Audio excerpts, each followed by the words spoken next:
எங்கேயோ ஈரானில் போர் வெடித்தாலும் சரி, காசாவில் ஏதாவது நடந்தாலும் சரி, நம்ம பக்கத்தூரில் இருக்கிற சில பேர் கொந்தளிக்கிறத நீங்கள் பார்த்துருப்பீங்க. எல்லாரும் அப்படி இல்லை, ஆனால் சில பேர் கட்டாயமாக இருக்காங்க. இதுக்கு பின்னாடி இருக்கிற ஹிஸ்ட்ரியை ரொம்ப டீட்டெயில்டாக இப்போ நம்ம இந்த வீடியோவில் புரிஞ்சுக்க போகிறோம்.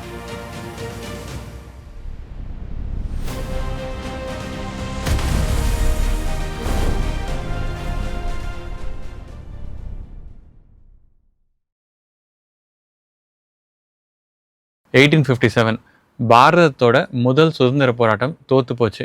முகலாய சாம்ராஜ்யம் 1857 அஃபிஷியலாக இழுத்து முடியாச்சு. பிரிட்டிஷ் நேரடியாக ஆட்சி பொறுப்பை எடுத்துக்கிட்டாங்க. இந்த தோல்வி எல்லாருக்கும் பெரிய அடி அப்படின்னாலும் நிறைய முஸ்லீம் ஸ்காலர்ஸ்க்கு இது ஒரு எக்ஸிஸ்டென்ஷியல் கிரைசிஸாக மாறிச்சு. ஏன்னா அவங்க மதராசஸ் எல்லாமே முகல் அரச குடும்பத்தோட ஆதரவில் ஓடிட்டு இருந்தது. அரசு போனால் ஆதரவும் போச்சு. டெல்லியில் இருந்த பல மதராசாக்களை பிரிட்டிஷ்காரங்க இடிச்சு தள்ளினாங்க, எதிர்த்து அவங்கள யோசிக்காம கொன்னாங்க. இந்த பேக்ரவுண்டில் தான் மௌலானா முகமது காசிம் நனோத்வி, மௌலானா ரஷீத் அஹ்மத் கங்கோஹி இவங்க 2 பேரும் ஒரு வேலையை செஞ்சாங்க. 2 பேருமே 1857 போராட்டத்தில் நேரடியாக சண்டை போட்டவங்க. ஆயுதத்தால் பிரிட்டிஷை இனிமேல் வெல்ல முடியாது அப்படின்னு புரிஞ்சப்புறம் ஸ்ட்ராட்டஜியை மாற்றிக்கிட்டாங்க. ஆயுதத்தை விட்டுட்டு கல்வியை கையில் எடுத்தாங்க. 1866 மே 30 உத்தரப்பிரதேஷில் இருக்கிற தேவ்பந்த் அப்படிங்கிற ஊரில் ஒரு சின்ன மாஸ்கில் ஒரு மரத்தடியில் சின்ன மதராசா ஒன்று ஆரம்பித்தாங்க. அதுதான் தாருல் உலூம் தேவ்பந்த். இது ஒரு சாதாரண பள்ளிக்கூடம் இல்லை. இது ஆரம்பித்ததுக்கான பர்பஸஸ் 3 விஷயங்களில் ஃபோக்கஸ் பண்ணணும் அப்படிங்கிறது. பேசிக்கலி இஸ்லாமிய சமுதாயத்தை காப்பாற்றணும்னு. முதல் விஷயம் பிரிட்டிஷ் கலாச்சார ஆதிக்கம். 2வது கிறிஸ்டியன் மிஷினரிகளோட மத மாற்ற முயற்சிகள். 3வது ஹிந்து ரிவைவலிஸ்ட் இயக்கங்களோட வளர்ச்சியை தடுக்கிறது. இதுக்கு முன்னாடி மദ്രാസാக்கள் எல்லாமே அரசர்கள் கொடுக்குற பணத்தில் தான் ஓடிட்டு இருந்தது. ஆனால் தேவ்பந்தில் சாதாரண மக்கள்கிட்ட சின்ன சின்ன நன்கொடைகள் வாங்கி அதை நடத்த ஆரம்பித்தாங்க. இதனால் பிரிட்டிஷோட இன்ஃப்ளூயன்ஸ் பெருசாக இல்லாமல் சுதந்திரமாக ஓடிட்டு இருந்தது தேவ்பந்த் மதராசா. சரி, இந்த தேவ்பந்தில் அப்படி என்ன தான் செஞ்சாங்க? இது ஒரு ஸ்கூல். இங்கே என்ன சொல்லி கொடுத்தாங்க? இஸ்லாமை பியூரிஃபை பண்ணணும் அப்படின்னு சொல்லி கொடுத்தாங்க. அதாவது குரான் ஹதீத்தில் இல்லாத எல்லா ப்ராக்டிசஸையும் நிறுத்தணும் அப்படிங்கிறது. சூஃபி சயின்ஸை தர்காவில் போய் பார்க்கறது, ப்ராஃபிட்டோட பிறந்த நாளை கொண்டாடுறது, ஹிந்து பண்டிகைகளில் சேர்ந்து கொண்டாடுறது, இதெல்லாம் பிதா, அதாவது தவறான விஷயங்கள் அப்படின்னு கிளாஸிஃபை பண்ணாங்க. அது வரைக்கும் நூற்றுக்கணக்கான வருஷமாக ஹிந்துஸும் முஸ்லீம்ஸும் சேர்ந்து தர்காவுக்கு போயிட்டு இருந்தாங்க, சேர்ந்து பண்டிகைகளை கொண்டாடிட்டு இருந்தாங்க. இந்த கலந்து வாழ்கிற பண்பாட்டை கங்கா ஜம்னி தஹ்சீப் அப்படின்னு சொல்லிட்டு இருந்தாங்க. தேவ்பந்த் அந்த பிரிட்ஜை உடைக்க ஆரம்பிச்சது. ஒரு மரத்தடியில் ஆரம்பமான இந்த ஒரு பள்ளிக்கூடம் இன்னைக்கு சவுத் ஏஷியா முழுக்க ஆயிரக்கணக்கான மதராசாக்களாக விரிஞ்சிருக்கு. ஆக்சுவலாக தாலிபானோட ஐடியாலஜிக்கல் ரூட்ஸ் இந்த இயக்கத்துலேருந்து தான் வருது. பாகிஸ்தானில் ஜிஹாதி இயக்கங்களுக்கு நர்சரியாக மாறின மதராசா நெட்வொர்க்கோட தாய் கழகம் இதுதான். பாரதத்தை மொத்தமாக இஸ்லாமிய நாடாக்கணும், இல்லை பல இஸ்லாமிய நாடுகளாக சின்ன சின்னதாக உடைக்கணும் அப்படின்னு ஒரு குரூப் கிளம்பிச்சு இந்த தேவ்பந்த்லேருந்து. ஆனால் அதே தேவ்பந்த்லேருந்து பாரதத்தை பிரிக்கக்கூடாது அப்படின்னு சொன்ன தலைவர்களும் அங்கேருந்து தான் வந்தாங்க. இவங்க டோட்டலாக பிரிட்டிஷ்க்கு எதிராக இருந்தாங்க. எப்படி ஒரே ஸ்கூல் ஆஃப் தாட்லேருந்து 2 எதிரெதிர் சிந்தனைகள் உருவாச்சு? இந்தியா ஹிந்துக்களுக்கு எங்களுக்கு தனி நாடு வேணும்னு பாகிஸ்தான் முஸ்லீம் நாடை போனது ஏதோ ஜின்னா வந்து தான் செஞ்சார் அப்படின்னு நிறைய பேர் நினச்சிட்டு இருக்காங்க. இதை 2 நேஷன் தியரி அப்படின்னு சொல்லுவாங்க. ஆனால் உண்மை என்னென்னா இந்த விதை ஜின்னா பிறக்கிறதுக்கு பல 100 வருஷங்களுக்கு முன்னாடியே விதைக்கப்பட்டுச்சு. ஆக்சுவலாக 17th செஞ்சுரியில் அக்பர் தீனிலாஹி அப்படிங்கிற ஒரு புதிய மத இயக்கத்தை ஆரம்பித்தார். ஹிந்து முஸ்லீம் கலாச்சாரங்களை கலக்கிற முயற்சி அது. அப்போது ஷேக் அஹ்மத் சிரிந்தி அப்படிங்கிற ஒரு நக்ஷ்பந்தி சூஃபி ஸ்காலர் அதை கடுமையாக எதிர்த்தார். இதனால் இஸ்லாம் களங்கம் அடையும், முஸ்லீம்களுக்கான அடையாளம் அழியும் அப்படின்னு வார்ன் பண்ணார். பாகிஸ்தானோட அஃபிஷியல் வரலாற்றில் இவரை தான் 2 நேஷன் தியரியோட முதல் டீச்சர் அப்படின்னு சொல்லுவாங்க. அடுத்த நூற்றாண்டு, அதாவது 1707 அவுரங்கசீப் இறந்ததுக்கப்புறம் முகல் சாம்ராஜ்யம் உடைய ஆரம்பிச்சது. மராட்டா சக்தி எழுந்தது. இந்த சூழ்நிலையில் ஷா வலியுல்லா அப்படிங்கிற ஒரு ஆள் என்ன பண்ணார் தெரியுமா? ஆப்கானிஸ்தானில் இருந்த அஹ்மத் ஷா அப்தாலி அவருக்கு ஒரு லெட்டர் எழுதினார். நீங்கள் இங்கே வாங்க, இந்தியாவை இன்வைட் பண்ணுங்க, முஸ்லீம்களை காப்பாற்றுங்க அப்படின்னு எழுதினார். யோசிச்சு பாருங்க, நம்ம நாட்டோட பிரச்சனைக்கு வெளிநாட்டு முஸ்லீம் சக்தியை அழைச்சி தீர்வு காணணும்னு நினைக்கிறது. இதுதான் 2 நேஷன் தியரியோட அடிப்படை லாஜிக். நாங்கள் ஒரு செப்பரேட் கம்யூனிட்டி, எங்கள் பாதுகாப்பு இந்த நாட்டில் இல்லை அப்படின்னு நம்புறது. இந்த ஐடியாவை தான் மாடர்ன் பொலிட்டிக்கல் தியரியாக மாற்றினார் சர் சையத் அஹ்மத் கான். 1857 புரட்சி தோத்ததுக்கப்புறம் பிரிட்டிஷ்காரங்க ஹிந்துஸோட முஸ்லீம்ஸ் மேலே கடுமையான அடக்குமுறை காட்டினாங்க. ஏன்னா முஸ்லீம்ஸோட ரிவோல்ட்ஸ் ரொம்ப வயலண்ட்டாக இருந்துச்சு. சர் சையத் அஹ்மத் ஆரம்பத்தில் ஹிந்து முஸ்லீம் ஒற்றுமைக்கு பேசினவர் தான். ஆனால் 1867 ஒரு திருப்பம் வந்தது. உருது ஹிந்தி கான்ட்ரவர்சி. யுனைடெட் ப்ராவின்சஸில், அதாவது இன்னைக்கு இருக்கிற யூபி ஏரியாவில் அங்கே இருக்கிற ஹிந்து தலைவர்கள் அஃபிஷியல் லாங்குவேஜாக உருதுக்கு பதிலாக ஹிந்தி வரணும் அப்படின்னு டிமாண்ட் பண்ணாங்க. சர் சையத் இதை ஒரு கல்ச்சரல் அட்டாக்காக பார்த்தாரு. அதுக்கப்புறம் அவர் கம்ப்ளீட்டாக மாறினார். கௌம், அதாவது தேசம் அப்படிங்கிற ஒரு வார்த்தையை முஸ்லீம்களுக்கு அப்ளை பண்ணி நாம் ஒரு செப்பரேட் நாடு அப்படின்னு சொல்ல ஆரம்பித்தார். பிரிட்டிஷ் நாட்டை விட்டு போயிட்டா 2 கம்யூனிட்டியும் சேர்ந்து ஆட்சி பண்ண முடியாது, ஒருத்தர் இன்னொருத்தரை டாமினன்ட் பண்ணுவாங்க அப்படின்னு அவர் ஆர்கியூ பண்ணார். அவர் உருவாக்கின அலிகர் முஸ்லீம் யூனிவர்சிட்டி, அதுதான் 2 நேஷன் தியரியோட நர்சரி ஆச்சு. ஜின்னா உட்பட அடுத்த தலைமுறையில் பல செப்பரேட்டிஸ்ட் தலைவர்கள் எல்லாமே இங்கேருந்து தான் உருவானாங்க. ஆனால் இதே காலகட்டத்தில் கடந்த எபிசோடில் பார்த்தா தேவ்பந்த் செமினர்லேருந்து வேற ஒரு ஐடியா வந்தது. இல்லை, நாம் எல்லாருமே ஒரே தேசம்தான், நம்ம மண்ணு தான் நம்ம அடையாளம் அப்படின்னு. ஒரே முஸ்லீம் கம்யூனிட்டிக்குள்ளே 2 கம்ப்ளீட்லி டிஃப்ரெண்ட் ஐடியாஸ். ஒன்று நம்ம தேசத்தை பிரிக்கணும் அப்படின்னு சொல்லிச்சு, இன்னொன்று நம்ம ஒற்றுமையாக காப்பாற்றணும் அப்படின்னு சொல்லிச்சு.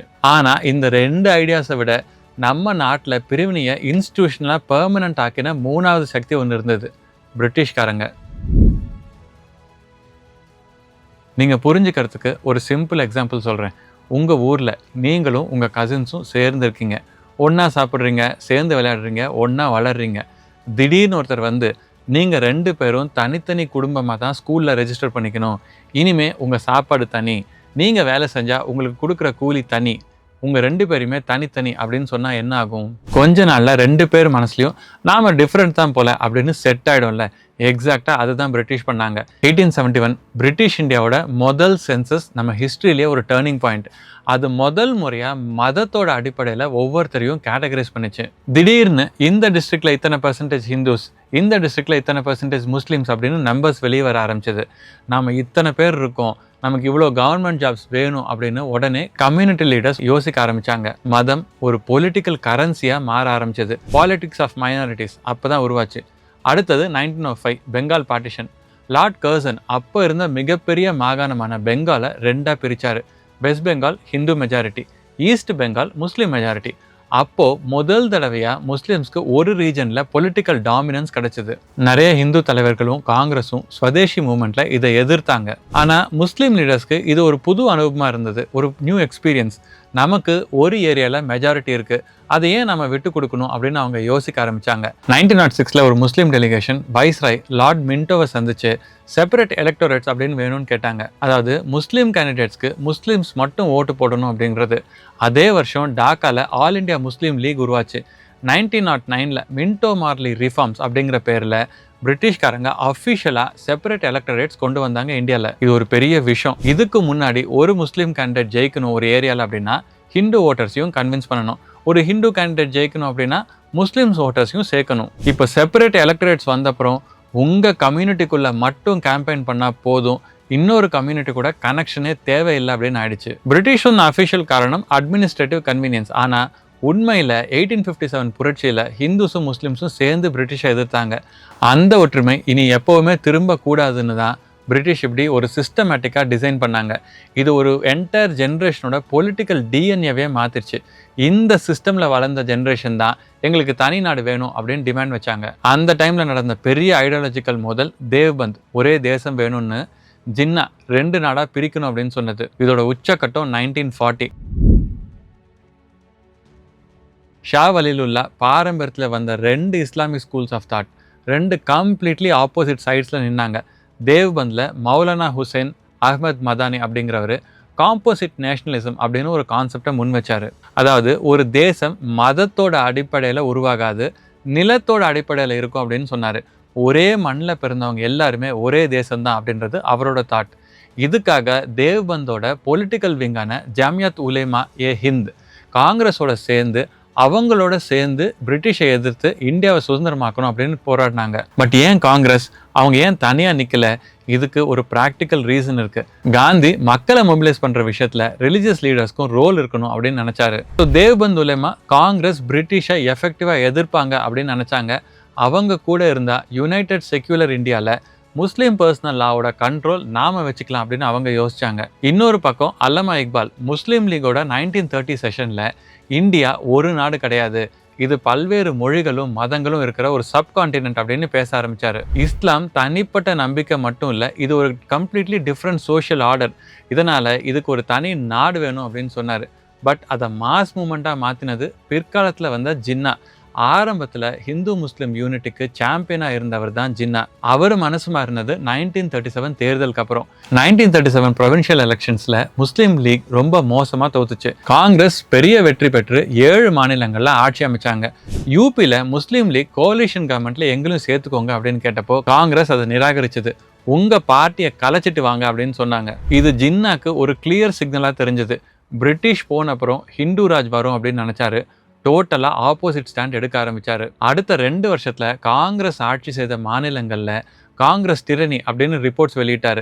ஹிந்தியை ப்ரொமோட் பண்ணி உருதுவை அழிக்கிறாங்க அப்படின்னு பொருளையை கலப்பி விட ஆரம்பித்தார். 1940 மார்ச் 23 லாகூர் செஷன்.